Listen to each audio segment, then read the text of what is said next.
Here's a little devotional for you guys. Christ saves us from constriction. Ever wondered how one's hair stays short and straight as opposed to one who has dreadlocks? Well, routine brushing and combing keeps their hair clean, whereas one who has dreadlocks leaves it all to tangle but still maintains it by the use of hair products. The same could be said about the law of God. Routine practice into abiding to the law is good, but impossible to stay consistent for you, or doing it off of your own power, which is why Christ saved us from such constriction.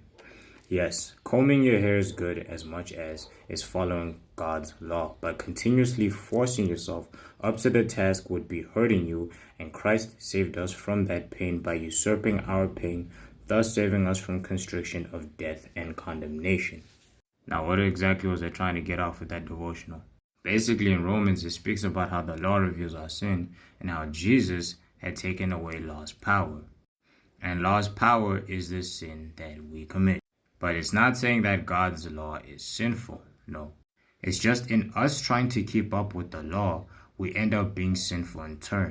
For instance, you might be practicing to not lust, but then you start accusing someone else of lust just because you see it and you're practicing it too often. Forcing yourself in this aspect of things can cause you to derail off of what's important, which is your growth in unity with Christ. Instead of bickering about old laws and trying to tell each other what to do, it's good to correct one another, but when it gets to the point of arrogancy, that's where you have to take a step back.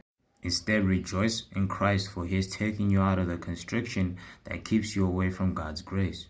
His mercy is rich, so don't only seek it for yourself, but seek it for others, in hopes that they will also be transformed by the Spirit.